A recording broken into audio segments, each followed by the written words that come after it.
चलिए, मैं आपका डियर ट्यूटर, जैसा कि हमने आपसे बोला था कि नया बैच का हम लोगों ने अनाउंसमेंट किया है जिसका नाम विश्वास बैच है। क्या है? विश्वास बैच। और ये प्योरली किसके लिए बना गया है? नीट 2024 के लिए, जहां हम आपको क्लास 11th और क्लास 12th का, दोनों क्लास का 11th और 12th का बायोलॉजी यहाँ पर कवर करेंगे। इस बैच के अंदर, इस सेक्शन के अंदर हम लोग क्लास 11 और क्लास 12 दोनों जो फुल सिलेबस कवर करेंगे नीट 2024 को, जो कि कब होना है? 5 मई 5 मई 2024। मेरी बात समझ में आ गई? तो आज हम क्लास 11 का बायोलॉजी स्टार्ट कर रहे हैं, क्लास 12 का भी स्टार्ट करेंगे। क्लास 11 का जो हमने सेक्शन लिया है वो लिया है सेल बायोलॉजी। सेल बायोलॉजी जो है बच्चा, ये अपने आप में बहुत ही इम्पोर्टेंट सेक्शन है, क्योंकि इससे हर साल 4 से 5 क्वेश्चन तो आना, इससे क्या है, हमेशा 5 क्वेश्चन आ ही रहा है लगातार। अगर प्रीवियस ईयर क्वेश्चन देखोगे, मैं दिखाऊंगा प्रीवियस ईयर क्वेश्चन कराऊंगा आप लोगों को चैप्टर के एंड में, तो आप देखिएगा हर साल 4-5 क्वेश्चन इससे आ रहा है। तो अगर आप इन चैप्टर सेल बायोलॉजी को अगर आप कवर कर लेते हो तो 20-25 नंबर तो आपका ऐसे ही हाथ में आ जाएगा। मेरी बात समझ में आ रहा कि नहीं आ रहा? चलिए, अब देखिए इसमें 2 चैप्टर हैं, एक है cell the unit of life और दूसरा है cell cycle and cell division. दोनों चैप्टर को हम बारी बारी से क्या करेंगे? पढ़ेंगे। पहला जो चैप्टर है cell the unit of life, दूसरा cell cycle and cell division. तो आज हम जो चैप्टर स्टार्ट करने वाले हैं वो cell the unit of life है ना, चैप्टर नंबर 8, हाँ, जो एनसीईआरटी क्लास 11th में है, चैप्टर नंबर 8। और हम प्योरली एनसीईआरटी बेस पर चलेंगे, जो 2-4 क्वेश्चन एक्स्ट्रा आता है, क्योंकि बायोलॉजी में जो है प्योरली एनसीईआरटी को फॉलो किया जाता है। अगर आप क्वेश्चन देखिएगा तो सारे question line by line NCERT से उठकर आ जाता है। ठीक है बच्चों, है ना? तो 2-4 क्वेश्चन जो बाहर से आता है वो हम क्वेश्चन के फॉर्म में एक्स्ट्रा क्लासेस जो इम्पोर्टेंट सेक्शन में डालकर हम आपको इस चैनल के माध्यम से प्रोवाइड करा दिया जाएगा। ठीक है, तो आज हम स्टार्ट करेंगे cell the unit of life. Okay, तो चलिए स्टार्ट करते हैं।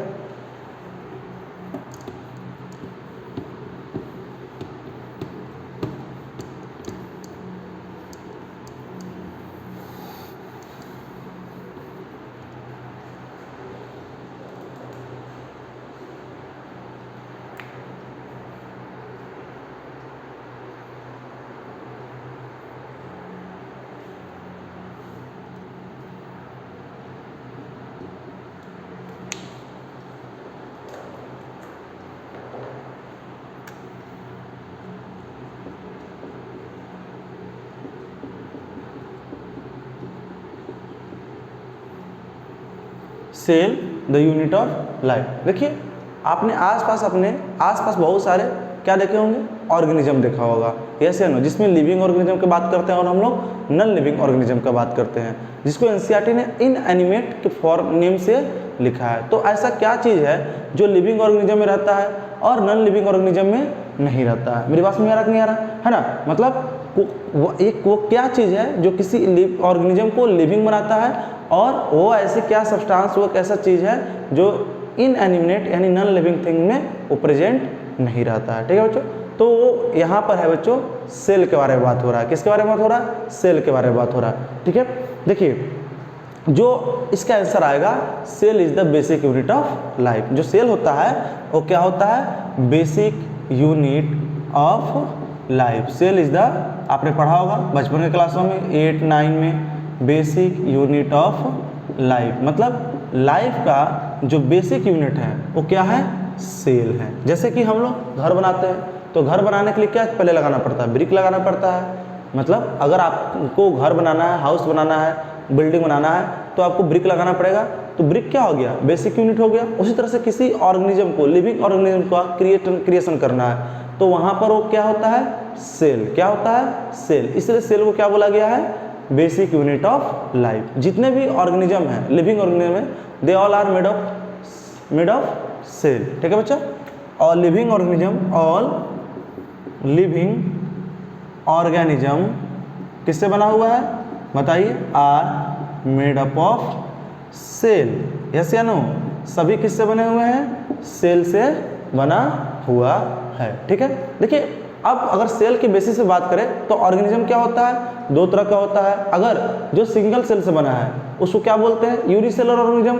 और जो मोर देन 1 सेल से बना है उसे क्या बोलते हैं? Multi cellular organism. मतलब कहने का मतलब क्या है,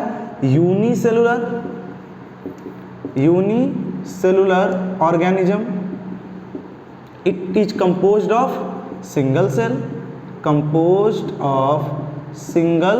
सेल। जो यूनिसेलुलर ऑर्गेनिज्म होता है वह एक सेल से बना रहता है, कितना का, एक सेल से।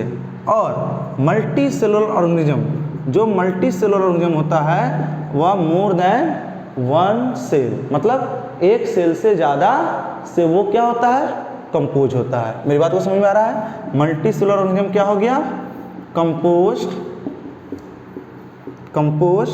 Of more than one. Okay बच्चों, अगर हम बात करें एग्जाम्पल का, तो आप बचपन से पढ़ते आ रहे हो, क्लास 8, 9 से ही पढ़ते आ रहे हो, 6 से ही पढ़ते आ रहे हो। अगर सिंगल सेल ऑर्गेनिज्म का नाम लेते हैं तो सबसे प्रमुख रूप से क्या लेते हैं, अमीबा। क्या लेते हैं, अमीबा लेते हैं। और मोर देन वन सेल से बच्चों प्लांट, क्या, हायर प्लांट। मेरी बात समझ में आ रहा कि नहीं आ रहा है, एनिमल्स, बोलिए ये सब क्या है, बताइए, मल्टी सेलुलर ऑर्गेनिज्म होता है। कोई दिक्कत, ठीक है बच्चों। अब देखो जो यूनिसेलुलर ऑर्गेनिज्म होता है वो क्या होता है, बताइए। यूनिसेलुलर क्या होता है, इंडिपेंडेंट एग्जिस्टेंस करता है, मतलब वो इंडिपेंडेंटली क्या कर सकता है, एग्जिस्ट कर सकता है। और यूनिसेलुलर ऑर्गेनिज्म जो है एक सेल से बना हुआ है, जितना भी इसेंशियल प्रोसेस होता है उसको वो परफॉर्म करता है, performing the essential life process. Life process क्या होता है, वैसा प्रोसेस जिसको ऑर्गेनिज्म को सर्वाइव करने के लिए जो प्रोसेस को क्या करना पड़ता है, बोलिए, परफॉर्म करना पड़ता है। जैसे न्यूट्रिशन हो गया, एक्सक्रीशन हो गया, रेस्पिरेशन हो गया, this all our life process है। ये सब क्या है, लाइफ प्रोसेस है। अगर हम ये सब प्रोसेस नहीं करते हैं, अगर हम न्यूट्रिशन खाना नहीं लेंगे, वी कैनॉट सर्वाइव, यस या नो। अगर हम रेस्पिरेशन नहीं करते हैं, वी कैनॉट सर्वाइव। अगर हमारा एक्सक्रीशन नहीं होता, हमारे बॉडी में जो वेस्ट प्रोडक्ट है, नाइट्रोजनस वेस्ट प्रोडक्ट है, अगर उसको हम एक्सक्रीट नहीं करते हैं तो वी कैनॉट सर्वाइव। हमारा बॉडी में क्या होगा, टॉक्सिक फैल जाएगा। अगर सर्कुलेशन नहीं हो रहा, ब्लड का ट्रांसपोर्टेशन नहीं हो रहा तो हम सर्वाइव नहीं कर सकते हैं। तो जो सिंगल सेल ऑर्गेनिज्म है, सिंगल सेल ऑर्गेनिज्म में पहली बात तो बिल्कुल सिंपल बॉडी डिजाइन होगा, वही एक सिंगल सेल सारा काम कर रहा है, एक्सक्रीशन भी कर रहा है, रेस्पिरेशन भी कर रहा है, डाइजेशन भी कर रहा है ना, न्यूट्रिशन भी ले रहा है। बस तरीके अलग हो सकता है, लेकिन जो जो एक लिविंग ऑर्गेनिज्म को जिंदा रहने के लिए, एक लिविंग ऑर्गेनिज्म को जिंदा रहने के लिए प्रोसेस करना पड़ता है, फंक्शन करना पड़ता है, वो यूनिसेलुलर ऑर्गेनिज्म कर रहा है। मेरी बात समझ में आ गया। मतलब यूनिसेलुलर ऑर्गेनिज्म जो होता है कैपेबल ऑफ इंडिपेंडेंट एग्जिस्टेंस, और दूसरा क्या हो जाएगा, performing the essential life process. तो इसको भी लिख लेते हैं, चलिए।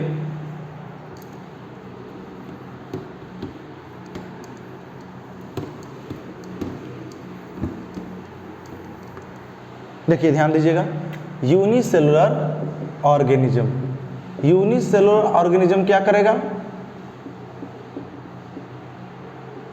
It is capable of independent existence.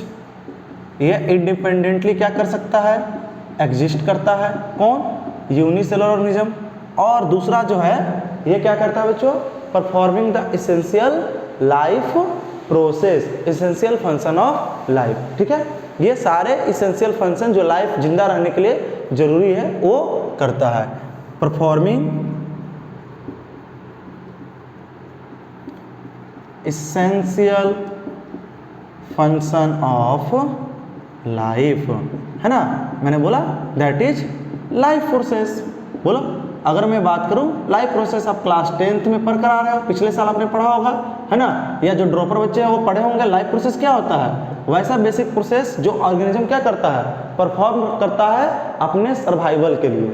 अगर वो लाइफ प्रोसेस, वो बेसिक प्रोसेस को नहीं परफॉर्म करेगा तो सर्वाइव नहीं कर पाएगा। ठीक है, तो यही इसका मतलब ये हुआ, अगर कोई ऑर्गेनिज्म किसी के पास कंप्लीट स्ट्रक्चर ऑफ सेल नहीं है, मतलब अगर उसका जो सेल है less than complete structure of cell है, तो क्या वो इंडिपेंडेंट एग्जिस्ट कर सकता है, नहीं कर सकता है।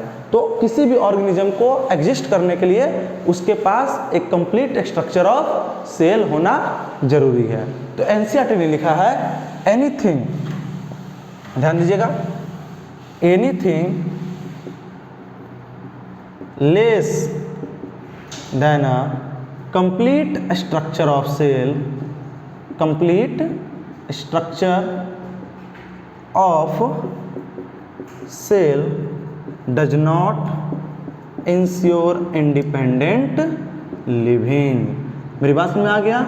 अगर किसी भी कोई भी ऐसा सब्सटेंस, कोई भी अगर ऑर्गेनिज्म का ही बात मैं ले लेता हूँ, उसके पास एक कंप्लीट स्ट्रक्चर ऑफ सेल नहीं है, एक सेल का कंप्लीट स्ट्रक्चर नहीं है, तो इंडिपेंडेंट एग्जिस्ट नहीं कर सकता है।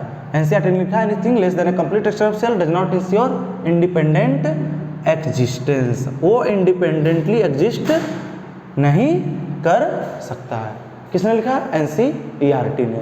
इसीलिए जो अगर आप सेल को अगर डिफाइन करेंगे तो structural, fundamental, structural and functional unit of life, मतलब एक बिल्कुल लाइफ का क्या है, फंडामेंटल स्ट्रक्चर, फंडामेंटल थिंग्स है, मतलब अगर बिना सेल का ऑर्गेनिज्म का निर्माण ही नहीं होगा। दूसरा क्या है, स्ट्रक्चर होता है, एक स्ट्रक्चर प्रोवाइड करता है। मेरी बात समझ नहीं आ रहा? आप देखो ब्रिक्स को जोड़ते जाओ अलग अलग पैटर्न में, तो एक हाउस का स्ट्रक्चर बनता है, नहीं बनता है? बनता है। क्या बनता है? और ये फंक्शनल भी होता है। सेल क्या बनाता है? Group of cell. टिश्यू बनाता है। टिश्यू क्या बनाता है? ऑर्गन बनता है। ऑर्गन से ऑर्गन सिस्टम बन गया। तो मुझे बताओ हर ऑर्गन का एक स्पेसिफिक फंक्शन होता है कि नहीं होता है? और वो एक स्पेशल टाइप ऑफ सेल से बना हुआ है, टिश्यू से बना हुआ है। टिश्यू किससे बना हुआ है? ग्रुप ऑफ सेल से बना हुआ है। तो बताओ ये फंक्शन भी प्रोवाइड कर रहा है, किसको? ऑर्गेनिज्म को। ठीक है, तो ऊपर मैं लिखता हूँ सेल के बारे में। सेल क्या हो गया? देखिए, अगर आप सेल को डिफाइन किया जाए तो कैसे कीजिएगा? Cell is defined as, cell is defined as the fundamental, structural and functional unit of living organism. Defined as the fundamental, मतलब बिल्कुल basic, fundamental, structural and functional unit of living organism. Living organism का ये क्या होता है बताइए? बिल्कुल fundamental, structural और फंक्शनल यूनिट होता है। ठीक है, मेरी बात समझ में आ गया? क्या हो? कौन? वो है सेल। अगर किसी का कंप्लीट स्ट्रक्चर ऑफ सेल नहीं है तो इंडिपेंडेंटली एग्जिस्ट नहीं कर पाएगा। कोई दिक्कत? चलो बच्चों और जान लेते हैं। देखिए कुछ और बातें हम लोग सेल के बारे में जानेंगे। साइटोलॉजी किसे कहते हैं, है ना? तो स्टडी ऑफ सेल के बारे में, स्टडी ऑफ सेल बायोलॉजी। जब हम सेल के बायोलॉजी के बारे में पढ़ते हैं, मतलब सेल के बारे में पढ़ते हैं, सेल का डिफरेंट ऑर्गेनल के बारे में पढ़ते हैं, वो किसके अंदर आता है? साइटोलॉजी के अंदर आता है। ठीक है बच्चों, फर्स्ट लिविंग सेल के लिए, फर्स्ट लिविंग सेल को किसने डिस्क्राइब किया था? एंटन वॉन लीवेनहुक ने। ये भी याद रखना है ना? मतलब एंटन वैन लीवेनहुक, यस या नो? क्या किया था बच्चों? First saw and describe, first saw and describe a live cell. मतलब पहली बार एंटन वैन लीवेनहुक एक व्यक्ति थे जिन्होंने क्या बताया था? लिविंग सेल के बारे में बताया था कि कोई लिविंग सेल का व्यक्ति, लिविंग सेल के बारे में डिटेल में बताया था। कौन ने? एंटन वॉन लीवेनहुक ने। बाद में रॉबर्ट ब्राउन ने क्या किया था? सेल के अंदर न्यूक्लियस को खोजा था। ठीक है ना? न्यूक्लियस को खोजा था किसने? लेटर रॉबर्ट ब्राउन। उसका नाम क्या था? Robert Brown discovered nucleus. किसका? Nucleus inside the cell. Cell के अंदर किसने खोजा न्यूक्लियस को? बताओ। तो रॉबर्ट ब्राउन ने। बिल्कुल बात समझ में आ रहा नहीं आ रहा? ये सारा क्या है? एनसीईआरटी का पॉइंट है। ठीक है बच्चों, देखो जो सेल का स्ट्रक्चर होता है वह क्वाइट क्या है? कॉम्प्लेक्स है। एक तो बहुत छोटा होता है और कॉम्प्लेक्स होता है। जो हम सेल का अभी जो आप स्ट्रक्चर से जान पा रहे हो वो due to the invention of electron microscope. Electron microscope आया, इलेक्ट्रॉन माइक्रोस्कोप में धीरे धीरे क्या होता गया? इंप्रूवमेंट होता गया और हम सेल का बिल्कुल मोलिकुलर लेवल तक पहुंच गए हैं। क्या? मोलिकुलर लेवल तक। आप समझे ना? सेल के अंदर न्यूक्लियस है, न्यूक्लियस के अंदर क्या होता है? क्रोमोजोम होता है। पढ़े हो क्लास 9-10 में पढ़े होगे आपने। न्यूक्लियस के अंदर क्रोमोजोम होता है, क्रोमोजोम के अंदर डीएनए होता है। डीएनए किससे बना हुआ? तो ये सब कैसे पता चला?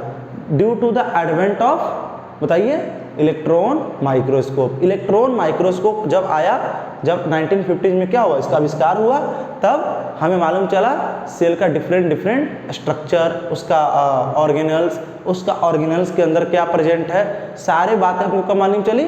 इलेक्ट्रॉन माइक्रोस्कोप के इन्वेंशन होने के बाद। ठीक है बच्चा, तो इसको भी ध्यान में रखेंगे हम लोग। अब आ जाते हैं किसके बारे में, सेल थ्योरी के बारे में। किसके बारे में, सेल थ्योरी। ठीक है, तो सेल थ्योरी देखो क्या होता है पहले समझिए। तो सेल थ्योरी देखिए,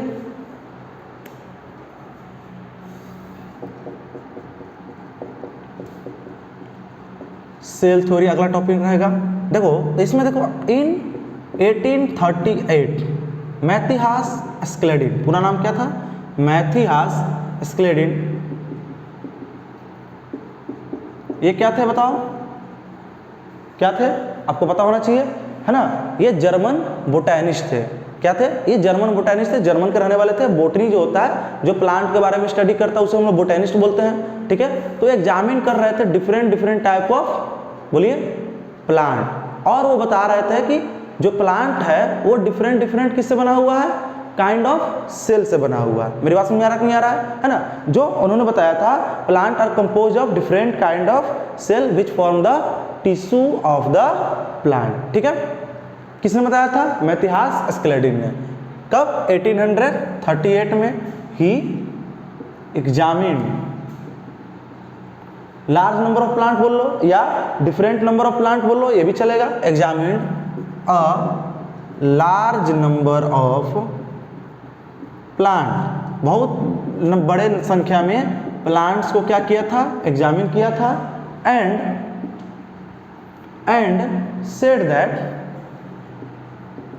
said that plants are composed of, plants किससे बना हुआ है, composed of different kind of cell, अलग अलग सेल का से बना हुआ है, जो क्या बनाता है, which form tissues of the plant. क्या बनाता है, which form tissues of the plant. मैंने बताया था ना, सेल का ग्रुप क्या बनाता है, टिश्यू ऑफ द प्लांट। मेरी बात समझ में आ गया। ये किसने बनाया बताइए, बोलिए, मैथिहास स्क्लेडिन ने। किसने, मैथिहास स्क्लेडिन ने।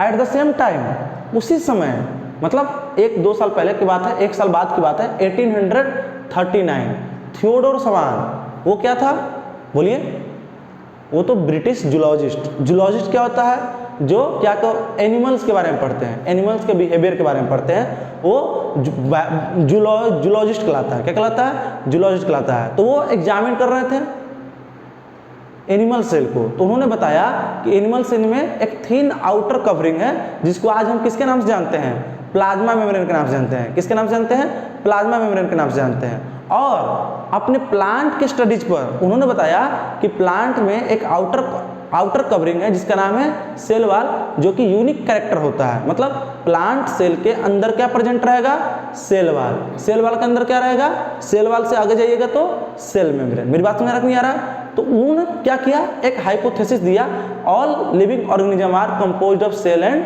Product of cell. मेरी बात समझ नहीं आ रहा है। और थियोडोर सवान और स्क्लेडेन दोनों ने क्या किया, सेल थ्योरी को फॉर्मुलेट किया, मतलब सेल थ्योरी प्रदान किया। लेकिन ये जो सेल थ्योरी था इनका रिजेक्ट हो गया।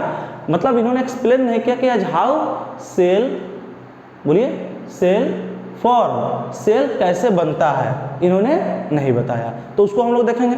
ठीक है, अब देखो ये सेल थ्योरी के बारे में और थोड़ा जान लो। उसी समय कौन आया, रुडोल्फ विर्चो। क्या नाम था, रुडोल्फ विर्चो, जो इसमें क्या किया, सुधार किया। उसने बताया cell arises from pre existing cell. जो सेल होता है, पहले से जो सेल अराइज, पहले से जो सेल एग्जिस्ट कर रहा है, वही सेल डिवाइड कर न्यू सेल बनाता है, जिसको उन्होंने ओमनिस सेलुला लिखा हुआ है बुक में, है ना। तो उसको भी हम लोग देखेंगे। एक बार हम लोग सबको लिख लेते हैं, फिर हम एक बार और समझने का प्रयास करेंगे। ठीक है,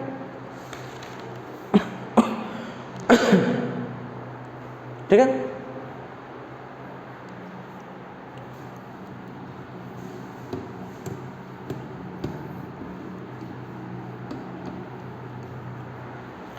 देखिए सेल थ्योरी, पहले ये हो गया। पहले कौन दिए थे, मैथिहास स्क्लेडेन ने। अब कौन है, थियोडोर स्वान। क्या पढ़ेंगे, थियोडोर स्वान। ओके, 1839।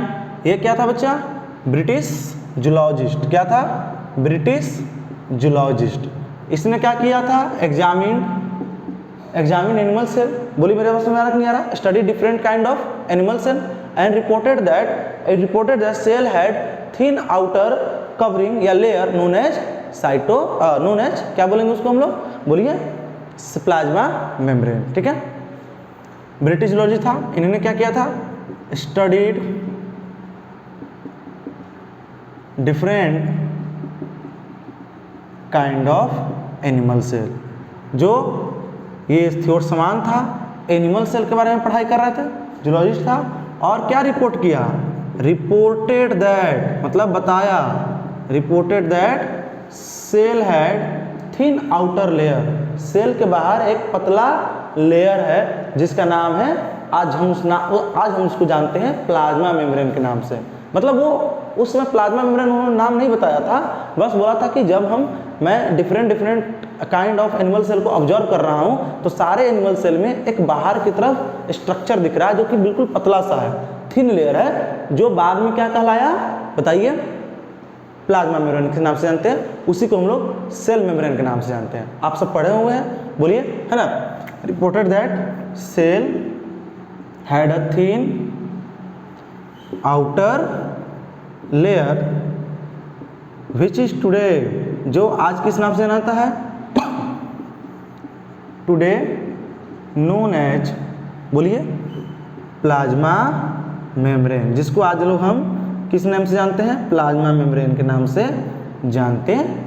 ठीक है, अब देखो, अब ये इन्होंने अपना प्लांट पर भी स्टडी किया, based on study on plant. इन्होंने बताया सेल वाली जो unique character of plant cell, मतलब जब हम प्लांट सेल को ये स्टडी कर रहे थे तो सारे प्लांट सेल में इनको एक थिक आउटर कवरिंग मिल रहा था जिसका नाम था सेल वाल। मेरी बात समझ आ रहा नहीं आ रहा? एनिमल सेल में इनको वो सेल वाल देखने को नहीं मिला। प्लांट सेल में जितने भी प्लांट सेल है, सभी के सभी प्लांट सेल में क्या प्रेजेंट था? सेल वाल था। ठीक है, तो ये भी देख लेंगे। इसके बारे में थोड़ा सा यहाँ लिख लेते हैं हम लोग स्पेस है। Based on studies on plant, बोलिए, set cell wall is unique character of a plant cell. किसी भी प्लांट सेल का वो क्या होता है? सेल वाल यूनिक कैरेक्टर होता है। ध्यान रहेगा बच्चों। तो ये सब सारी बातें क्या? एनसीईआरटी की बात है। अब इसने क्या किया? स्वान ने एक हाइपोथेटिकल बातें कही। इसने बोला कि all living organism are composed of cell and product of cells. मेरी बात को समझिएगा कि जितने भी लिविंग ऑर्गेनिज्म है वो सेल या सेल के प्रोडक्ट से क्या है? बना हुआ है। कोई दिक्कत? मेरी बात में आ रहा कि नहीं आ रहा है? बोलिए। और इसने थियोडोर समान और स्क्लेडन ने क्या फॉर्मुलेट किया? सेल थ्योरी फॉर्मुलेट किया। तो इसको भी देख लेते हैं।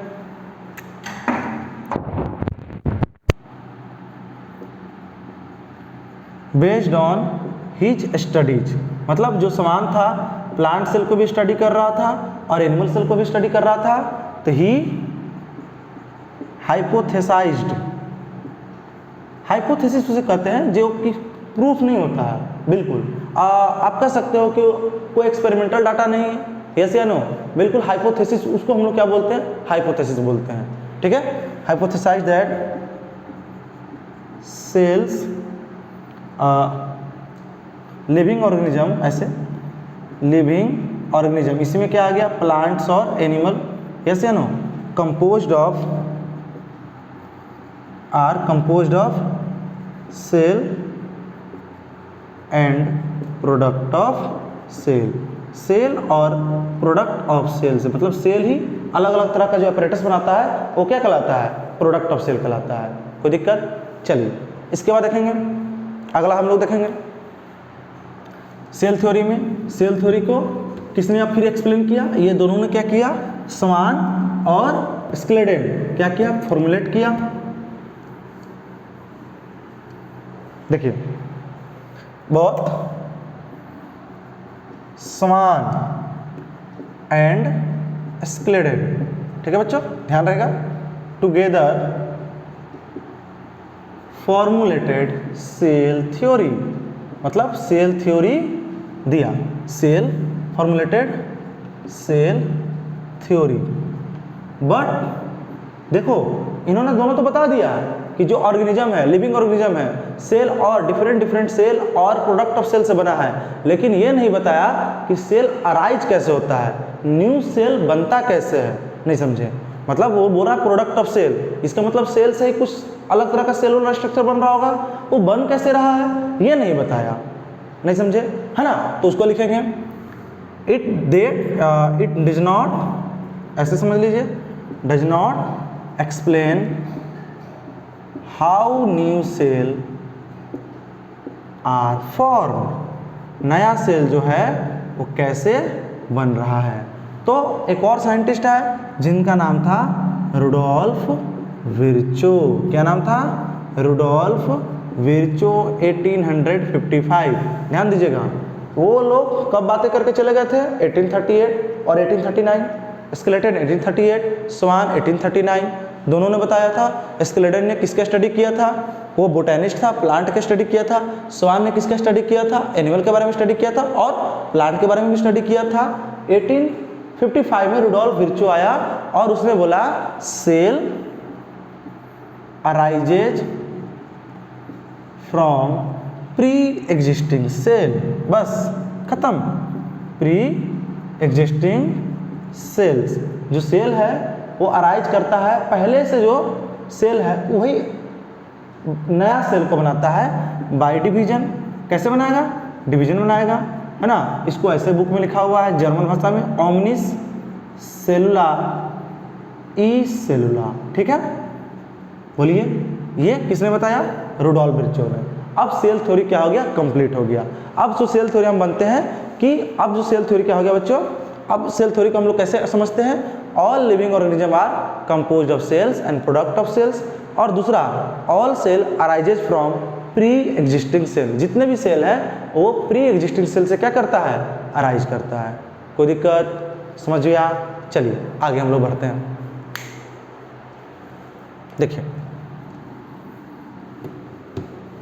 रुडोल्फ विर्चो ने क्या किया? सेल थ्योरी को इम्प्रूव किया। जो किसने दिया था बताइए? स्केलेटन एंड स्वान ने। तो नाउ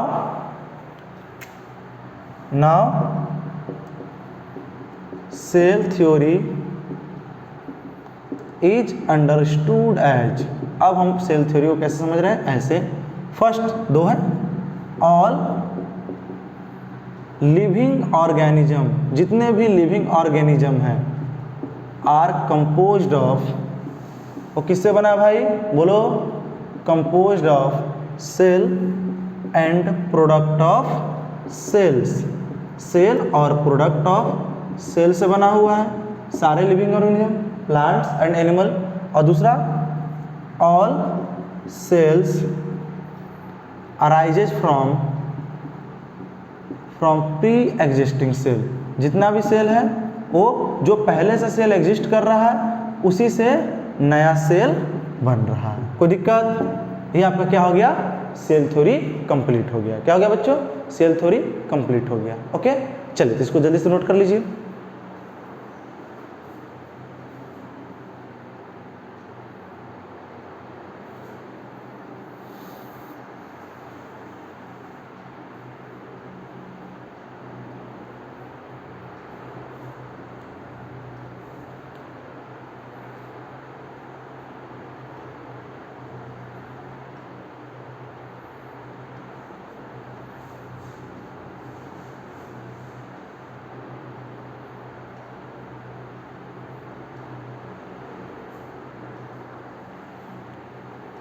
चलिए आगे बढ़ते हैं। सेल थ्योरी को हम रब कर देते हैं।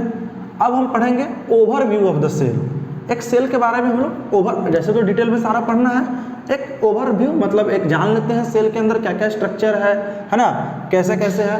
डिटेल में आगे सेक्शन में हम पढ़ेंगे, लेकिन एक ओवरव्यू ले लेते हैं सेल के बारे में। आप कह सकते हो एक रफ डाटा, क्या रफ डाटा हम लोग ले लेते हैं। एनसीईआरटी ने लिखा है एन ओवरव्यू ऑफ सेल। एक सेक्शन और हम लोग पढ़ेंगे बच्चों, an overview of the cell. Cell के बारे में समझेंगे। देखिए, तो आप जब 8, 9, 10 में होंगे, सेल चैप्टर आपने पढ़ा होगा, तो 2 एक्सपेरिमेंट तो आपने स्कूल में जरूर किया होगा। एक बताओ ओनियन सेल, ओनियन का जो सेल है माइक्रोस्कोप के अंदर डालकर, ओनियन पील का, मेरी बात समझ आ रहा है। और एक चिक सेल, जो चिक होता है ना, गाल, गाल के अंदर जो सॉफ्ट वाला पार्ट होता है ना, उसको हम हमारे सर क्या करते थे, निकाल देते थे और क्या देखते थे, माइक्रोस्कोप के अंदर डालकर दिखते थे कि देखो बेटा क्या तुमको दिख रहा है ना। तो सेल का स्ट्रक्चर दिखता था, हमें बहुत मजा आता था देखने में। आप लोगों ने भी किया होगा, लेबोरेटरी में कराया था। और जो बच्चे 11th क्लास में पढ़ रहे होंगे उनका तो लेबोरेटरी में ये बताया ही जाएगा। ठीक है बच्चों, तो देखो एक बार मैं कर देता हूँ, ये देखो इधर मैं बना लेता हूँ बच्चों ओनियन सेल, ओनियन सेल, एक मिनट, ओनियन सेल, और इधर ह्यूमन चिक सेल। ओके, हाँ आदमी का ही लेना है, ऐसा ना कि चाल चलना शेर का लेकर आना, बोला मैं तो शेर का लेकर आऊँगा, फिर तुम्हारा शेर का कचुम्बर बना देगा वो, एक सेल नहीं छोड़ेगा। हाँ, इसलिए आज ह्यूमन चिक सेल में लिख देता हूँ। देखो ओनियन सेल में जो ओनियन पील होता है, क्या होता है, ओनियन पील होता है। ये टिपिकल क्या है बच्चों, प्लांट सेल है। क्या होता है, प्लांट सेल है। जब हम माइक्रोस्कोप के अंदर देखते हैं तो आउटर कवरिंग दिखता है, क्या, आउटर कवरिंग दिखता है, जिसको हम लोग किस नाम से जानते हैं, सेल वाल के नाम से जानते हैं। किस नाम से जानते हैं, सेल वाल के नाम से जानते हैं। और आपको तो पता ही है, किसने बताइए, सवान ने सेल वाल का बताया था कि cell wall is unique character of plant cell. हर प्लांट सेल में आपको क्या मिलेगा, सेल वाल मिलेगा, बोलिए। और ह्यूमन चिक सेल को जब ऑब्जर्व किया गया, व्हेन ऑब्जर्व्ड, तो क्या हुआ, बताया गया, थिन आउटर, है ना, थिन आउटर डिलिमिटिंग स्ट्रक्चर, क्या, आउटर डिलिमिटिंग, NCERT ने लिखा है डिलिमिटिंग स्ट्रक्चर। डिलिमिटिंग का मतलब होता है बच्चा, यहाँ पर होता है बाउंड्री, आप ध्यान रखेंगे, डिलिमिटिंग का मतलब होता है बाउंड्री। क्या बोलेंगे, बाउंड्री, जिसका नाम था सेल मेम्ब्रेन, या उसी को बोलते हैं प्लाज्मा मेम्ब्रेन। मेरी बात समझ में आ रहा है बच्चा, बोलो, कोई दिक्कत नहीं, समझ में आया। तो ये क्या है, एक टिपिकल में माइक्रोस्कोप के अंदर आप देखोगे प्लांट सेल के अंदर, तो जो आउटर कवरिंग दिखेगा वो क्या है, सेल वाल। और एनिमल सेल का आउटर कवरिंग देखोगे तो क्या है, बताओ, प्लाज्मा मेम्ब्रेन। क्या है, प्लाज्मा मेम्ब्रेन। कोई दिक्कत, समस्या, ये समझ में आ गया। अब देखो क्या है, जितने भी सेल है, सब सेल के अंदर एक डेंस स्ट्रक्चर होता है, डेंस रीजन होता है, जिसका नाम होता है न्यूक्लियस। क्या होता है, न्यूक्लियस। मेरी बात समझ आ रहा नहीं आ रहा है। और न्यूक्लियस के अंदर क्या होता है बच्चों, क्रोमोजोम। क्या, क्रोमोजोम। और क्रोमोजोम ही तो क्या होता है, जेनेटिक मटेरियल। क्या होता है, जेनेटिक मटेरियल। आप जानते ही हो, जब हमारे पेरेंट्स का कैरेक्टर हमारे अंदर प्रेजेंट है ना, तो वो जेनेटिक मटेरियल है। क्या है, जेनेटिक मटेरियल। मतलब सेक्सुअल रिप्रोडक्शन में जेनेटिक मटेरियल का क्या होता है, ट्रांसफर होता है from parent to their offspring. वो किस फॉर्म में होता है, डीएनए के फॉर्म में, है ना। डीएनए कहाँ मिलेगा, क्रोमोजोम के पास। क्या, क्रोमोजोम के पास। और क्रोमोजोम कहाँ रहता है, न्यूक्लियस के पास। इसलिए देखो न्यूक्लियस का एक अपना ही क्या है, महत्व है। न्यूक्लियस के अंदर क्या प्रेजेंट है, बताइए, जेनेटिक मटेरियल प्रेजेंट है। तो हम इसको भी क्या करते चलेंगे, लिखते चलेंगे। ठीक है बच्चा, देखिए, चाहे प्लांट सेल हो या एनिमल सेल हो, सब में एक डेंस रीजन पाया जाता है, उसका नाम होता है, बताइए, न्यूक्लियस। क्या बोलते हैं हम लोग, न्यूक्लियस बोलते हैं। ठीक है,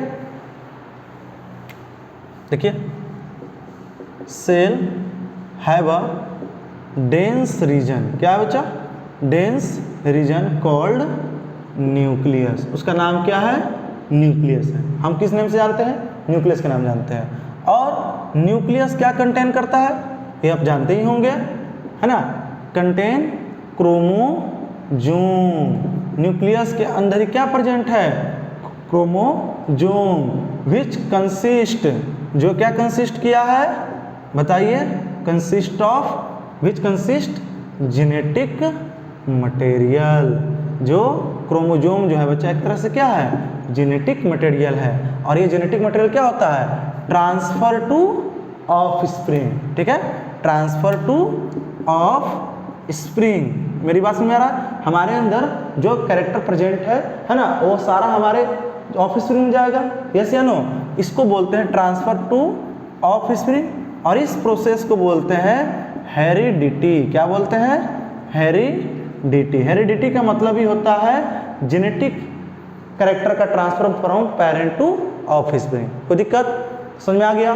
चलिए ये देख लेते हैं। अब देखो, वैसा न्यूक्लियस जिसके पास क्या हो, न्यूक्लियर मेम्ब्रेन नहीं हो। क्या, न्यूक्लियर मेम्ब्रेन नहीं हो, मतलब the nucleus that lakhs a nuclear membrane, या वेल डेवलप न्यूक्लियर मेम्ब्रेन नहीं हो तो उसको बोलते हैं प्रोकैरियोटिक सेल। क्या बोलते हैं, प्रोकैरियोटिक सेल।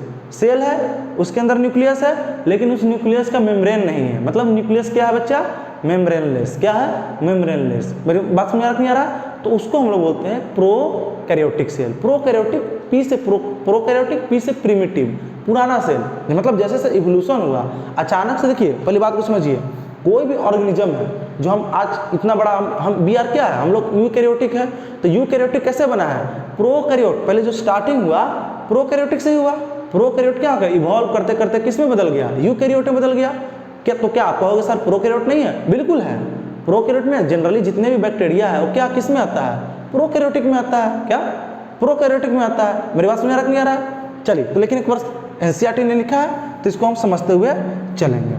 देखिए, सेल ऐसे, nucleus that lakhs a nuclear membrane, है ना, वैसा न्यूक्लियस जिसके पास कोई न्यूक्लियर मेम्ब्रेन नहीं हो, तो उससे हम लोग क्या बोलेंगे, बोलिए, is known as prokaryotic cell. क्या बोलेंगे बच्चा लोग, प्रोकैरियोटिक सेल। ओके। दूसरा, nucleus that have well defined, समझिएगा, वेल डिफाइंड न्यूक्लियर मेम्ब्रेन, वैसा न्यूक्लियस जिसका एक वेल डिफाइंड क्या हो, न्यूक्लियर मेम्ब्रेन हो, उससे हम लोग क्या बोलते हैं, कौन सा cell, known as eukaryotic cell. क्या बोलते हैं, यूकैरियोटिक सेल। और वैसे ऑर्गेनिज्म को बोलते हैं यूकैरियोट्स। क्या बोलेंगे, यूकैरियोट्स। कोई दिक्कत, तो ये आपको इतनी सारी बातें आना चाहिए। चलिए जल्दी से लिख लीजिए इसे।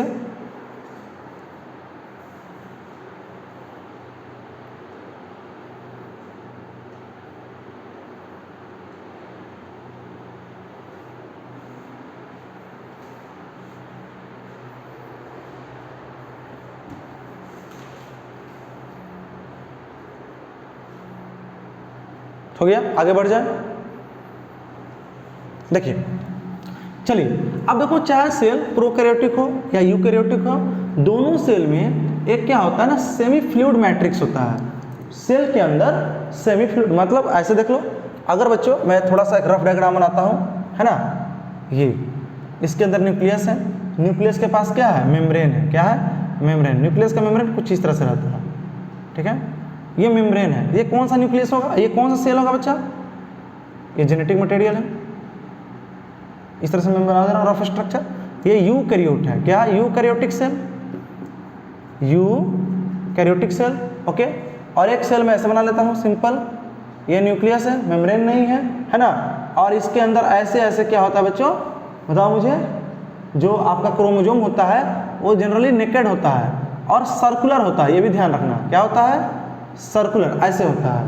ये प्रोकैरियोटिक सेल है। क्या है, प्रोकैरियोटिक सेल। कोई दिक्कत, तो चाहे सेल यूकैरियोटिक हो या प्रोकैरियोटिक है, इसके अंदर एक सेमी फ्लूइड मैट्रिक्स प्रेजेंट रहता है। ये देख रहे हो ना, ये सब क्या है, सेमी फ्लूइड मैट्रिक्स है। ओके।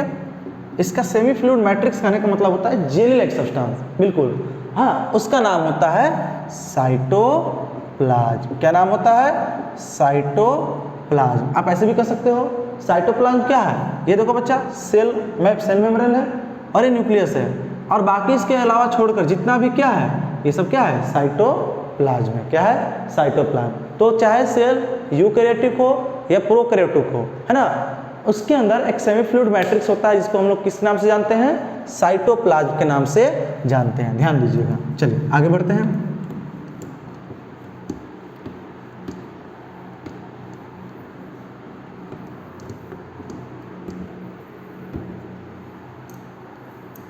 लिख लेंगे इसको अभी हम लोग, इन बोथ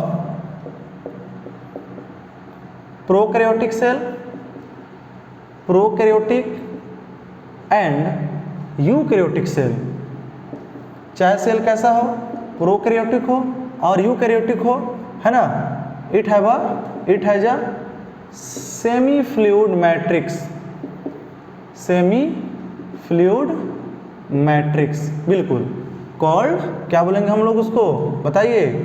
साइटोप्लाज्म बोलते हैं, है ना, साइटोप्लाज्म बोलते हैं। और ये साइटोप्लाज्म होता है बच्चों, ध्यान देना, सेल के अंदर साइटोप्लाज्म है, वो मेन अरेना है किसका, केमिकल एक्टिविटीज का। नहीं समझे? मतलब जो भी सेल के अंदर सेलुलर एक्टिविटीज होगा वो कहाँ होगा, साइटोप्लाज्म में, इन बोथ प्लांट और एनिमल सेल, चाहे प्लांट सेल हो या एनिमल सेल हो, दोनों में जो मेन एरेना होता है सेलुलर एक्टिविटीज का, मतलब सेल के अंदर जो भी काम हो रहा है, समझिएगा बात को। अब सेल के अंदर कौन सा काम होगा, अरे भाई सेल कौन सा काम करेगा, सेल को जिंदा रहना है। अरे बॉडी किससे बना है, सेल से, तो सेल काम करेगा तो ना बॉडी काम करेगा।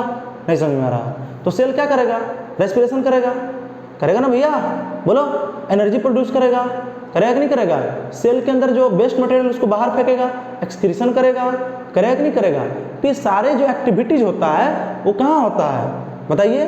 साइटोप्लाज्म में। कहाँ होता है, साइटोप्लाज्म में। तो एनसीईआरटी ने लिखा है क्या, it is main Arena, Arena मतलब एरिया, क्या, एरिया, हाँ, it is main Arena.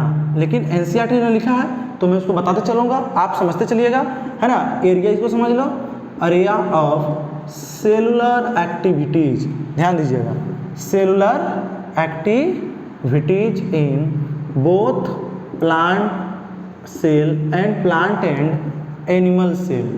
Plant cell और एनिमल सेल दोनों में जो मेन एरिया होता है सेलुलर एक्टिविटीज का, वो क्या होता है, साइटोप्लाज्म होता है। क्या होता है, साइटोप्लाज्म। वेरियस केमिकल रिएक्शन होता है किसके अंदर, साइटोप्लाज्म का, जिससे सेल किस स्टेट में रहता है, लिविंग स्टेट में रहता है, to keep the cell in living state. ठीक है, तो इसको भी समझिएगा, है ना। ऐसे वेरियस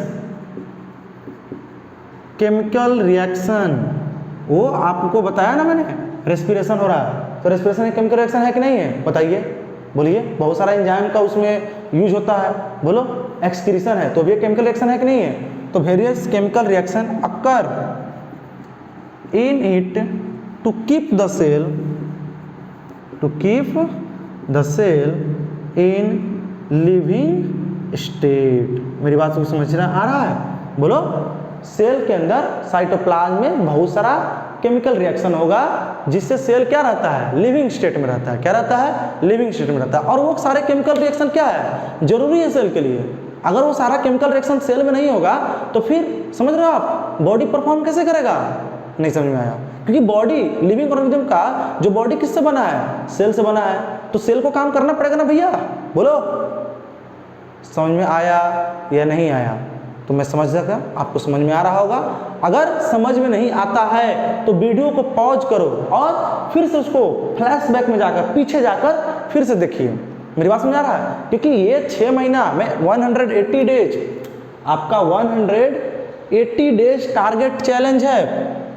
पर क्लास 180 डेज तक कंटिन्यूअस क्लास आएगा, no Sunday, no Monday, no Saraswati, no festival, जो भी फेस्टिवल है आप टाइम निकाल कर, क्योंकि आप नीट की तैयारी कर रहे हैं, हलवा तो है नहीं। 18 लाख 19 लाख बच्चे बैठते हैं, क्या 18 लाख 19 लाख बच्चे बैठ रहे हैं, उसमें से कितने का सिलेक्शन होता है, लाख बच्चों का भी सिलेक्शन नहीं होता है। तो 0.1%, 1% से 2% के बीच में क्या है, रेशियो है। तो अगर आपको उस रेस में जाना है बच्चों, तो आपको क्या करना पड़ेगा, जबरदस्त मेहनत करनी पड़ेगी। और ये क्रूशियल टाइम है, क्या क्रूशियल टाइम है। जो भी नीट के एस्पिरेंट है, सीरियस वाला, ऐसा नहीं फॉर्म वॉर्म डाल दिए, 1 महीना बचा है, फेसबुक यूट्यूब खोले, फेक मोटिवेशन लेकर एग्जाम में बैठ गए, अभिनंदन सर का लेक्चर ले, कुछ फायदा नहीं होने वाला है। क्या, कोई फायदा नहीं होने वाला है। अगर नीट का सीरियस अटेम्प्ट लेना है, सीरियस तैयारी, अगर सिलेक्शन चाहिए, तो अभी भी समय है, 6 महीना आपके पास। समय तो ऐसे निकल चुका है, मैं सच्चाई बता देता हूँ, लेकिन 6 महीना अभी भी समय है। अगर आप मार्च तक सिलेबस कंप्लीट कर लेते हैं तो बढ़िया आपका रैंक आएगा, सॉलिड रैंक आएगा। समझ में आया, तो लगे रहो, बिल्कुल पढ़ना स्टार्ट करो नहीं, लगे रहो, जो पढ़ रहे हो उसको पढ़ते चलो। क्योंकि नीट का सिलेबस हलवा नहीं है, बोर्ड का सिलेबस नहीं है कि 4 चैप्टर में से 2 चैप्टर भी कंप्लीट कर लिए तो पास हो जाओगे, उसको से मतलब नहीं है। उसको मतलब है 620 नंबर लाओ और सर्टिफिकेट लेकर घर जाओ, और नहीं तो गांव लौट जाओ। क्या 620 नंबर लाओ और कॉलेज जाओ, नहीं तो गांव जाओ। गांव मतलब जो आपका घर है वहीं बैठे रहोगे, कोई दिक्कत। चलिए आगे हम लोग बढ़ते हैं।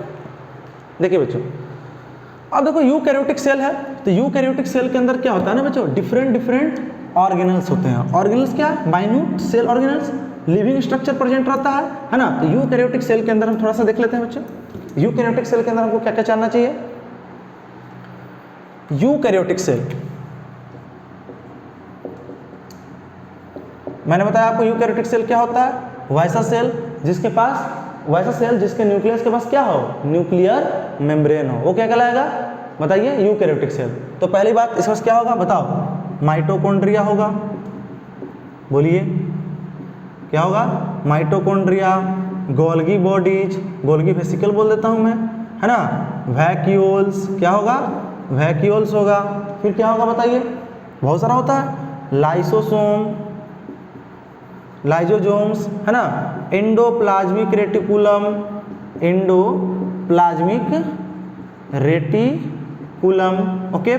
फिर क्या होता है बताओ, प्लास्टिड्स होता है, क्लोरोप्लास्ट, ल्यूकोप्लास्ट और क्रोमोप्लास्ट, ये सब आता है कि नहीं आता है। और क्या होता है बच्चा, पेरोक्सिसोम। फिर क्या होता है, बोलो बोलो गर्ल, गोल्गी बॉडी, ये इतने सारे होते हैं। देखो बच्चों ये सब यूकैरियोटिक सेल में आपको मिलेगा, है ना। ये सब क्या है, सेल ऑर्गेनल है। क्या है, सेल ऑर्गेनल। सेल ऑर्गेनल क्या होता है बच्चों, inside cell, inside cell, cell के अंदर, कहाँ, साइटोप्लाज्म में, कहाँ, साइटोप्लाज्म में, टीनी माइक्रोस्कोपिक, टीनी क्यों लिखूं, माइक्रोस्कोपिक लिख दिया तो, माइक्रोस्कोपिक लिविंग स्ट्रक्चर, ये सब क्या है, लिविंग स्ट्रक्चर है। बात को समझिएगा, ये क्या कहलाता है आपका, बोलिए क्या कहलाता है, बोलिए सेल ऑर्गेनल। क्या इसको हम लोग बोलते हैं, सेल ऑर्गेनल बोलते हैं, ठीक है बच्चों। प्रोकैरियोटिक सेल में ऐसा कुछ नहीं होता है, प्रोकैरियोटिक सेल लैक सच मेम्ब्रेन बाउंड ऑर्गेनल्स। मेरी बात समझ आ रहा नहीं आ रहा, ये क्या मेम्ब्रेन बाउंड ऑर्गेनल है, मेरी बात समझ आ रहा नहीं आ रहा, मेम्ब्रेन बाउंड मतलब इनके पास अपना एक क्या होता है, मेम्ब्रेन होता है। क्या होता है, मेम्ब्रेन होता है, मेम्ब्रेन बाउंड सेल ऑर्गेनल। तो अभी हम लोग देखेंगे, है ना। चलिए जल्दी करते हैं।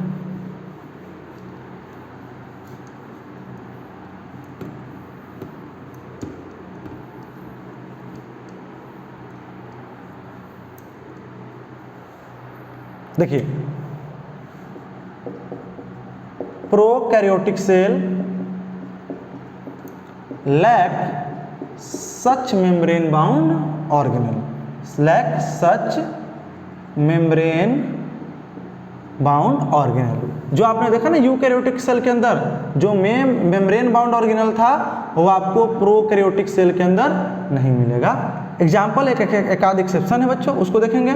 जैसे कि राइबोसोम, क्या, राइबोसोम आप पढ़े ही होंगे 8 क्लास में, 9 क्लास में पढ़ा होगा आपने राइबोसोम के बारे में। राइबोसोम क्या होता है, प्रोटीन सिंथेसिस में काम करता है। किस में हेल्प करता है, प्रोटीन सिंथेसिस में। तो राइबोसोम जो होता है, ये होता है नॉन मेम्ब्रेनस स्ट्रक्चर। क्या होता है, नॉन मेम्ब्रेनस स्ट्रक्चर। इसके पास कोई मेम्ब्रेन नहीं होता है, does not have any membrane, ठीक है। और प्रेजेंट होता है बहुत प्रोकैरियोटिक सेल और यूकैरियोटिक सेल में, मतलब प्रोकैरियोटिक में मिल जाएगा और यूकैरियोटिक में भी मिल जाएगा। Present in both eukaryotic as well as prokaryotic. आपने देखा होगा जो यूकैरियोटिक सेल के अंदर जनरली सारे सेल ऑर्गेनल क्या था, मेम्ब्रेन बाउंड था, मतलब मेम्ब्रेन से कवर था। मेरी बात समझ आ रहा नहीं आ रहा है। जैसे ये देखो मैंने बनाया ना, सिंपल सा मैं वैक्यूल बना देता हूँ। क्या बनाता हूँ, वैक्यूल। तो वैक्यूल के पीछे एक कवर होता है। क्या होता है, कवर, बिल्कुल ये कवर, एक मेम्ब्रेन इसके पीछे होता है, इसका नाम होता है टोनोप्लास्ट। क्या होता है, टोनोप्लास्ट। ये बोला, ये आपको दिख रहा है, मैं जूम कर दिखाया हूँ। तो ये मेम्ब्रेन से क्या है, घिरा हुआ है। राइबोसोम के पास कोई मेम्ब्रेन नहीं होता है। क्या, कोई मेम्ब्रेन नहीं, बिल्कुल इस तरह से डॉटेड स्ट्रक्चर। राइबोसोम के पास कोई मेम्ब्रेन नहीं है, इसलिए इसको बोला गया नॉन मेम्ब्रेनस स्ट्रक्चर। और ये किसमें प्रेजेंट है? दोनों में, चाहे यूकैरियोटिक सेल हो या प्रोकैरियोटिक सेल हो, eukaryotic as well as prokaryotic cell, दोनों में आपको पाया जाएगा। ठीक है बच्चा, चलिए, है ना। अब देखो राइबोसोम जो होता है सेल के अंदर केवल साइटोप्लाज्म में नहीं पाया जाएगा, ये आपको कहाँ प्रेजेंट रहता है? इंडोप्लाज्मिक रेटिकुलम पर भी प्रेजेंट रहता है। मतलब इंडोप्लाज्मिक रेटिकुलम पर भी रहता है, क्लोरोप्लास्ट पर भी रहता है ना। तो इसका मतलब ये within the two organelle chloroplast and mitochondria and on rough ER. नहीं समझे? Ribosome are not present only in cytoplasm, केवल ये साइटोप्लाज्म के अंदर नहीं मिलेगा। Found between two cell organelles, है ना, दो सेल ऑर्गेनल्स के अंदर भी आपको प्रेजेंट रहेगा। कौन? राइबोसोम। जैसे कि लाइक क्लोरोप्लास्ट, अब मैं प्लास्टिक वगैरह पढ़ाऊंगा ना 1 by 1 कर तो उसमें बताऊंगा क्लोरोप्लास्ट क्या होता है। एंड माइटोकॉन्ड्रिया, और अगर आप सेल बायोलॉजी पढ़े हुए हो तो आपको मालूम होना चाहिए क्लोरोप्लास्ट और माइटोकॉन्ड्रिया अपना क्या बनाता है? खुद प्रोटीन बनाता है। इनके पास 70S RNA होता है। अब मैं 70S 80S कब पढ़ाऊंगा? जब राइबोसोम पढ़ाएंगे। NCERT में दिया हुआ है राइबोसोम पढ़ाएंगे, है ना। And on rough endoplasmic reticulum, आपने पढ़ाई होगा इंडोप्लाज्मिक रेटिकुलम के बारे में। एक होता है रफ इंडोप्लाज्मिक रेटिकुलम और एक होता है स्मूथ इंडोप्लाज्मिक रेटिकुलम। तो जो रफ इंडोप्लाज्मिक रेटिकुलम पर जिस पर क्या प्रेजेंट हो जाए? राइबोसोम के ग्रेन्यूल्स, क्या राइबोसोम के छोटे छोटे दाने आ जाए, उसका नाम पड़ जाता है, क्योंकि उसका स्ट्रक्चर क्या हो गया? रफ हो गया। टच करोगे तो रफनेस फील होगा, इसलिए उसका नाम पड़ गया रफ इंडोप्लाज्मिक रेटिकुलम। और जिस इंडोप्लाज्मिक रेटिकुलम पर राइबोसोम प्रेजेंट नहीं है वो क्या कहलाएगा? Smooth endoplasmic reticulum. मेरी बात समझ में आ गया बच्चे लोग? चलो आगे बढ़ते हैं। देखिए अब थोड़ा सा और बातें करते हैं हम लोग।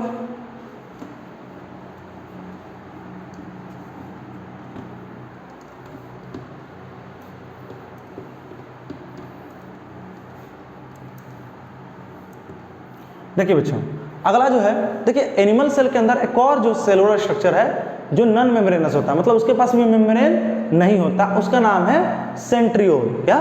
सेंट्रियोल। वो क्या करता है? हेल्प करता है सेल डिवीजन में। मतलब जब एनिमल सेल डिवाइड करता है तो किसकी मदद से करता है? सेंट्रियोल की मदद से। सेंट्रियोल जो है प्लांट सेल में नहीं मिलेगा। क्या? प्लांट सेल में एब्सेंट रहता है। तो इसको भी लिख लेते हैं, ध्यान रहेगा आपको। Animal cell contain non membranous structure बोल लो या ऑर्गेनल बोल लो, मैं ऑर्गेनल ही बोल देता हूं, कॉल्ड क्या बोलेंगे? सेंट्रियोल। उसका नाम क्या है? सेंट्रियोल, है ना। Which helps in cell division, जो किसमें मदद करेगा? सेल डिवीजन में मदद करेगा। नहीं समझ में आया, है ना। एनिमल सेल में जो सेल डिवाइड करता है वो किसकी मदद से करता है? सेंट्रियोल की मदद से करता है।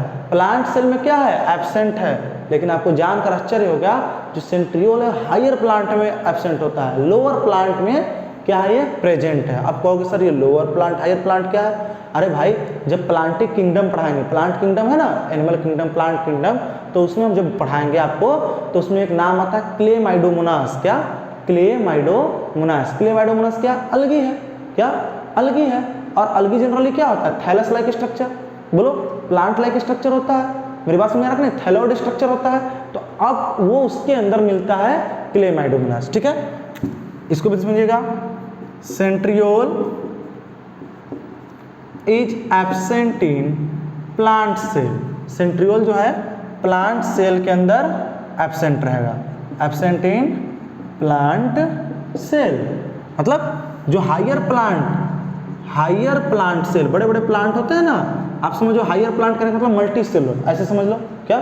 मल्टी सेलुलर, है ना। हायर प्लांट सेल होगा उसके अंदर सेंट्रियोल नहीं मिलेगा।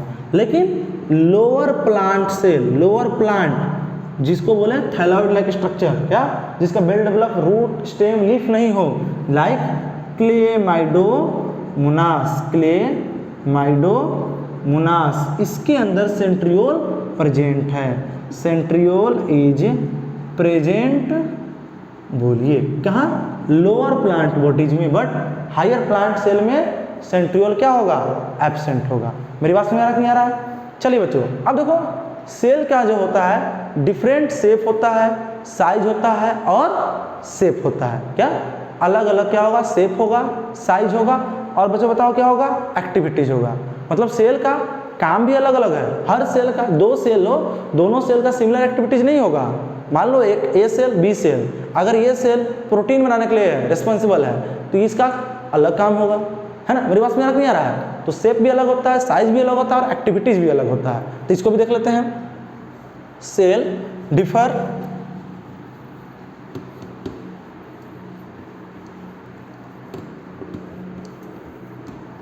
सेल का जो डिफरेंस आपको देखना पड़ेगा, cell differ in size, cell का साइज अलग अलग होगा। कुछ सेल बहुत बड़े बड़े होते हैं, कुछ सेल बहुत छोटा छोटा होता है। Size, shape and their activities, cell का एक्टिविटीज भी क्या होता है, अलग अलग होता है। अगर मैं बच्चों क्या करूं, साइज का बात करूं, क्या साइज का बात करूं, तो साइज के बात में देख लेना, इसको भी देख लेते हैं। अगर मैं साइज का बात करूं तो माइकोप्लाज्मा, है ना, माइकोप्लाज्मा के बारे में मैं पढ़ाऊंगा। कब कहाँ पढ़ाऊंगा भैया, तो ये पढ़ाऊंगा प्लांट किंगडम में, है ना। जब डाइवर्सिटी वाला क्लासिफिकेशन चलेगा तो उसमें बैक्टीरिया के बारे में पढ़ाऊंगा ना, बैक्टीरिया के बारे में, मोनेरा वाला, उसमें मैं डिटेल में बातें करूंगा। तो माइकोप्लाज्मा जो है स्मॉलेस्ट सेल होता है। क्या होता है, स्मॉलेस्ट सेल होता है। ठीक है बच्चा, इसका जो अगर लेंथ निकालोगे तो 0.3 माइक्रोमीटर इन लेंथ है। मेरी बात समझ आ रहा नहीं आ रहा है? कौन, माइकोप्लाज्मा। और अगर बच्चों ऑस्ट्रिच एग, अगर ऑस्ट्रिच एग की बात किया जाए तो आइसोलेटेड लार्जेस्ट सेल। आइसोलेटेड का मतलब सिंगल सबसे, एक जनरली क्या होता है, सिंगल सेल होता है। तो ऑस्ट्रिच के अंडे जो होते हैं वो बहुत बड़े बड़े होते हैं, कैसे नो, तो उसका जो सेल का साइज भी क्या होगा, बड़ा होगा। मेरी बात समझ आ गया? तो आप देख सकते हैं साइज में कितना वेरी कर रहा है। और देख लो बच्चों, कुछ और देखते हैं। जैसे कि अगर एनिमल में बात करें जाए, एनिमल कहे तो ह्यूमंस के अंदर, क्या ह्यूमंस के अंदर बात किया जाए तो ह्यूमंस के अंदर हम लोग बात करेंगे। देखो ह्यूमंस के अंदर तो जो स्मॉलेस्ट सेल है, क्या है, स्मॉलेस्ट सेल, ध्यान रखने के लिए बात है। स्मॉलेस्ट सेल क्या है, RBC, क्या RBC, रेड ब्लड कॉर्पुसल्स। बोलो, अरे याद है, RBC, WBC, प्लेटलेट्स। इसका जो डायमीटर होता है बच्चों 0.7 माइक्रोमीटर इन डायामीटर। और लॉन्गेस्ट, लार्जेस्ट क्या है, लार्जेस्ट एंड लॉन्गेस्ट सब आ जाएगा किसमें, बताओ, नर्व सेल। किसके अंदर, ह्यूमन के अंदर। किसके अंदर, ह्यूमन के अंदर, हमारे अंदर, आपके हमारे अंदर जो स्मॉलेस्ट सेल है, साइज जिसका सबसे छोटा होता है, वो कौन सा सेल होता है, रेड ब्लड सेल।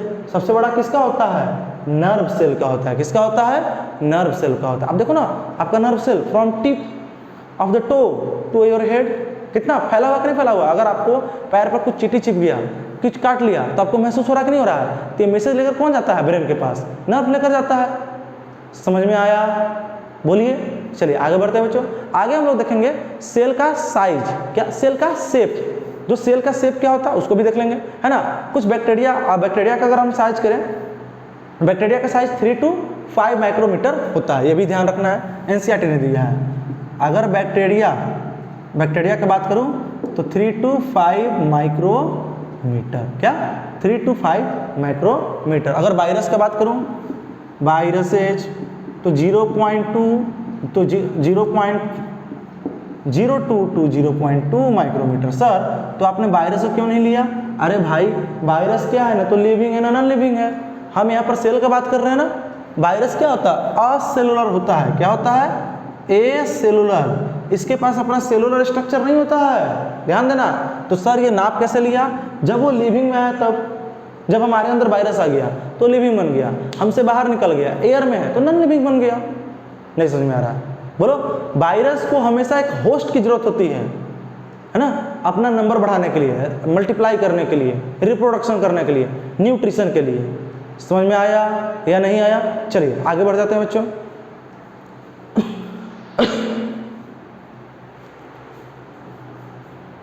देखिए सेल का जो शेप होता है वो भी क्या होता है, अलग अलग होता है। तो इसको भी हम लोग कवर कर लेते हैं आज, है ना। आज के लेक्चर में काफ़ी बातें हो गया है और थोड़ा सा कवर करेंगे। अगला जो लेक्चर आएगा बच्चों 2-2 घंटे का लेक्चर आएगा, आपको मैंने बताया हुआ है ना। तो इसको भी देखेंगे। सेल्स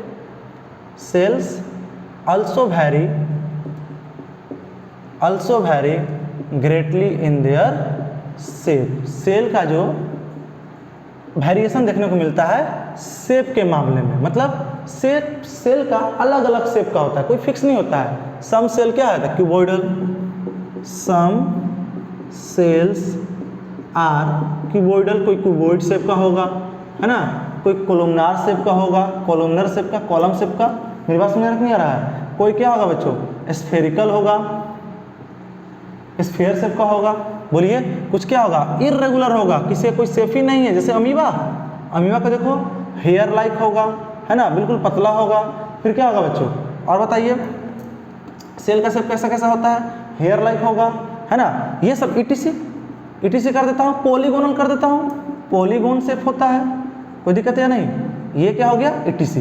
तो सेल का शेप भी क्या है? बिल्कुल अलग अलग है। अगर मैं सेल का शेप के बारे में बात करूं तो जो सेल का शेप होता है वो कैसे डिसाइड होता है? Function they perform. सेल का काम कैसा है, वो जैसा काम करेगा वैसा ही उसका क्या होगा? शेप होगा। तो इसको भी देख लेंगे। Shape of a cell depends on, किस पर डिपेंड करेगा? Depends on function they perform. जैसा सेल का क्या होगा बच्चा लोग? काम, वैसा ही सेल का क्या होगा? शेप। मतलब जैसा फंक्शन करेगा वैसा ही क्या होगा? शेप होगा। मैं कुछ एनसीईआरटी में शेप दिया हुआ है ना, तो उसको आपको याद रखना है। एनसीईआरटी की हर लाइन, हर सेंटेंस आपको जुबान पर होना चाहिए। हाँ, एनसीईआरटी का जो चैप्टर कंप्लीट होता चला जाएगा, ये सारे चैप्टर को आपको स्ट्रॉन्ग कर लेना है। मेरी बात को ध्यान में रखिएगा, नहीं तो बहुत दिक्कत होने वाला है। समझे नहीं समझे? चलिए तो इसको भी देखते चलते हैं बच्चों। चलिए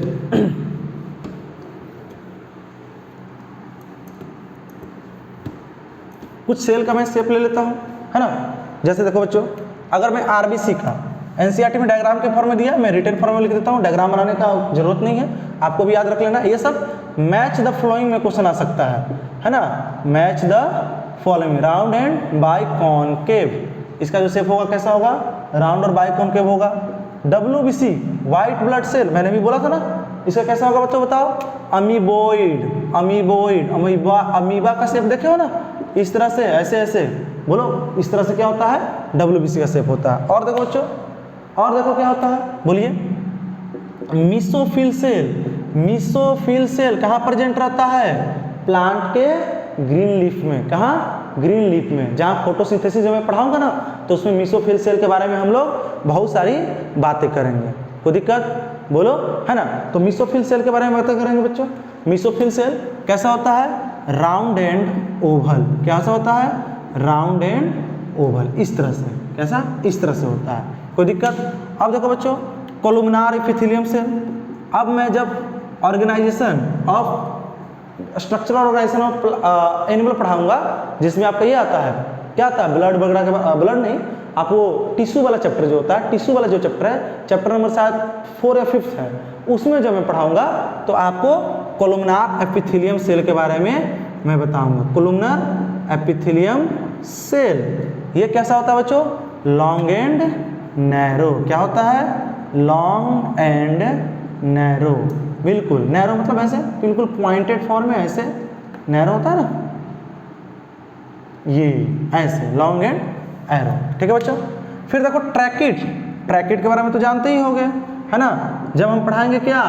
आपको जाइलम और फ्लोएम, तो उसमें हम ट्रैकिड के बारे में आपको पढ़ाएंगे, प्लांट एनाटॉमी के बारे में पढ़ाएंगे, ट्रांसपोर्टेशन में पढ़ाएंगे, तो उसमें आपको ट्रैकिड के बारे में बताएंगे। इसका जो शेप होता है ये होता है इलॉन्गेटेड। क्या होता है? इलॉन्गेटेड। इलॉन्गेटेड शेप होगा, किसका होगा? ट्रैकिड का। और एक लास्ट ले लेते हैं बच्चों नर्व सेल का, जो मैंने अभी बताया ना, नर्व सेल। इसका जो शेप होता है बच्चों लॉन्ग एंड ब्रांच, है ना। ब्रांच बोले तो आपने देखा होगा, बनाया होगा 9 क्लास में, 10 क्लास में, बोलिए डेंड्राइट निकला हुआ रहता नहीं रहता हो ब्रांच स्ट्रक्चर में, उसी के लिए नर्व सेल का जो शेप होता है लॉन्ग एंड ब्रांच। तो आप देख सकते हो सबका शेप किस पर डिपेंड कर रहा है? फंक्शन पर। क्या? फंक्शन पर। ये लॉन्ग एंड ब्रांच है, अगर ये लंबा और ब्रांच स्ट्रक्चर में नहीं रहेगा तो मैसेज को कैसे कैरी करेगा? बोलिए डब्ल्यूबीसी अगर इरेगुलर शेप में नहीं रहेगा तो मान लो पैथोजन आएगा तो उसको इनगल्फ कैसे करेगा? क्योंकि डब्ल्यूबीसी क्या देता है?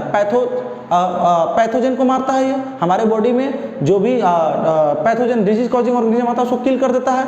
तो इसका और शेप कैसा है? इरेगुलर है। मेसोफिल का सेल क्या है? राउंड एंड ओवल है। राउंड एंड ओवल रहेगा, इसमें सनलाइट का एरिया ज़्यादा पड़ेगा, सनलाइट को ऑब्जर्व करने का एरिया क्या रहेगा? ज़्यादा रहेगा। तो सब बातें क्या है? घूम फिर कर आती है कि सेल कैसा काम करता है। जैसा सेल का फंक्शन होगा वैसा ही सेल का क्या होगा? शेप होगा। ठीक है बच्चों, तो चलिए आज हमारा स्टार्टिंग था। आज आपका विश्वास बैच जो नीट 2024 के लिए बना हुआ है, रेडी हो चुका है। आप इसको कवर कीजिए। अगर कोई बच्चे क्लास 11th में है, अभी क्लास 12th में नहीं है, तो क्लास 11th को आप इससे कंप्लीट कर सकते हैं। क्योंकि क्या है ना कि हम क्लास 11th का एक भी चैप्टर नहीं छोड़ेंगे और बिल्कुल डिटेल में पढ़ाएंगे। उड़ाने वाला कोई काम नहीं कि आप पहले से पढ़ के, मैं ये नहीं मान के चल रहा हूँ, मैं मान के चल रहा हूँ कि आप बिल्कुल बेसिक लेवल से हो। मेरा काम है 0 to 360 आउट में 360 में से मैं 350 340 का गारंटी ले रहा हूँ भाई। 330 तो मैं ऐसे ले लेता हूँ, 330 तो 340, बाकी आपकी मेहनत और हमारा भी प्रयास रहेगा। ठीक है, चलिए तो thank you, all the best. आप नीट की तैयारी करते रहें।